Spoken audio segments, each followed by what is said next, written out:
আসসালামু আলাইকুম। গতকাল বাংলাদেশের সংসদে আন্দালিব রহমান পার্থ ভাই জ্বালাময়ী এক ভাষণ দিয়েছেন। ছোটবেলায় বাজারে যেতাম, ওইখানে সাপের ওষুধ বিক্রি করতে আসতো, অনেক কিছু বেচতো, কিমির ওষুধ, সাপের ওষুধ, আরও নানান জিনিসপত্র। তো ওইখানে ওই যে খেলাধুলা দেখাইতো, একটু সাপের খেলা দেখাইতো, একটু গান গাইতো, কমেডি করতো, এগুলো দেখতে মজাই লাগতো। মানুষজন দাঁড়ায় থাকতো, প্রতি হাঁটি 2-4 জনের পকেট মার হইতো। তো এই ইয়েগুলো দেখতে কিন্তু শ্রুতিমধুর, খুব ভালো লাগতো দেখে। কিন্তু খেলার শেষে টার্গেট একটাই, ওষুধ বেচবে। কি বলতো, বেজি আর সাপের যে যুদ্ধ, এখানে বেজি যে সাপের সাথে যুদ্ধ করে সাপ বেজিকে কামড় দেয়, তারপরেও বেজি কেন মারা যায় না, এই বেজিটা ওই যুদ্ধের মাঝখানেই সে জঙ্গলে যায়, জঙ্গলে যে একটা গাছের শিকড় খেয়ে আসে, সেই শিকড়টা খেয়ে তারপরে আবার ফেরে সে সাপের সাথেই করে, যেই কারণে সে মারা যায় না। খেলাধুলা শেষ, ওই যে ক্যাম্পাসটা যিনি আসেন, ওই ব্যক্তি ওই শিকড় নাকি সে জঙ্গল থেকে নিয়ে এসেছেন আজকে আমাদেরকে দেওয়ার জন্য। অল্প কিছু শিকড় আছে, সবাই হাত তুলবেন, যে যে আগে হাত তুলবেন তারা পাবেন, সবাইকে দিতে পারবো না। অল্প কিছু শিকড়, 2 টাকা, 5 টাকা, 10 টাকা বাগায় টাকায় নিয়ে তারপরে ভাঙা একটা গাড়ি আনতো, গাড়িতে করে ছুটতো। যাওয়ার পরে বুঝতে পারতাম বাড়িতে এসে যে এই সাপের এটা তো ভুয়া কথাবার্তা, মিথ্যা। ওই 2 টাকা, 5 টাকা, 10 টাকা যা গেল সবই ইয়ে। কিন্তু ওই যে ওই জায়গায় মজা পাইলাম না। কালকে সংসদে পার্থ ভাই মূলত সেই সাপের খেলা দেখিয়েছেন।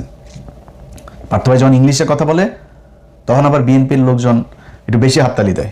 It is unique. The revolution was unique. এর পরবর্তী government was unique. And what we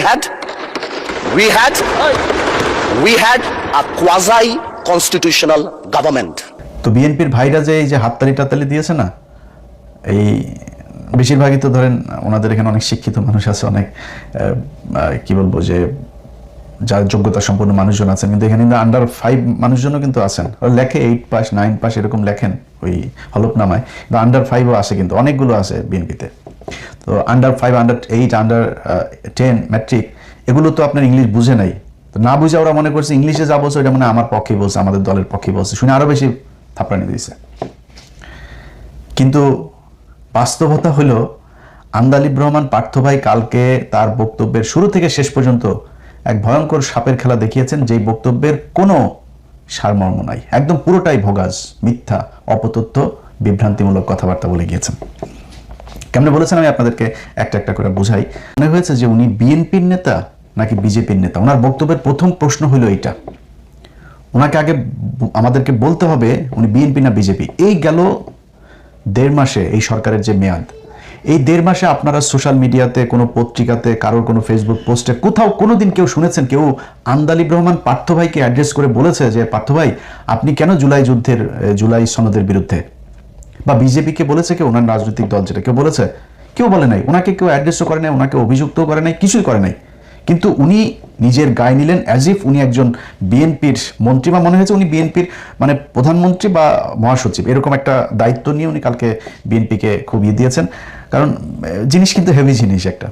Partha ভাই কিন্তু কোনো সমস্যা হয় না কখনো। ধরেন আওয়ামী লীগ বিএনপি যখন যারাই ক্ষমতায় আসে কোনো সমস্যা হয় না। একদিকে হেলাল সাহেবের মেয়ের জামাই, ভাইও মোটামুটি ভালো নেতা টেতা ছিল। তারপরে ধরেন এখনো কোনো সমস্যা নেই, আওয়ামী লীগের সঙ্গে ব্যবসা পাতি সব কিছু চলেছে, কোনো সমস্যা নেই। তো এখন বিএনপি আসার পরে তো ফুল ফেসে ওনাকে বিএনপি হইতে হবে, কারণ আওয়ামী লীগের অনেকের দায়িত্ব কিন্তু পার্থ ভাইয়ের হাতে, পার্থ ভাইয়ের মাথায়। পার্থ ভাইয়ের অনেকের ব্যবসা ট্যাবসা অনেক কিছু দেখাশোনা করা লাগে, তো এগুলি করা লাগে।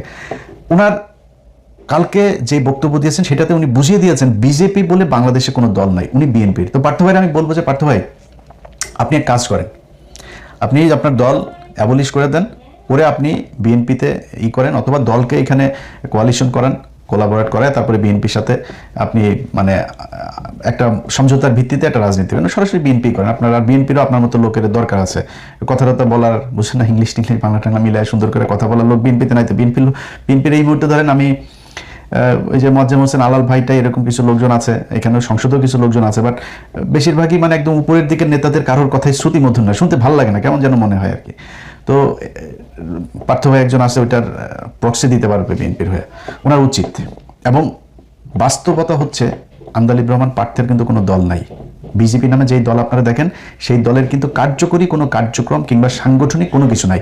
ওনার এই দল বাতিল হয়ে যাওয়া উচিত। কারণ হলো ওনার দলের মহাসচিব যিনি আছেন, তিনি আমাকে আজ থেকে 2 থেকে 2.5 মাস আগে একটা বক্তব্য দিয়েছেন, একটা অডিও এবং ভিডিও।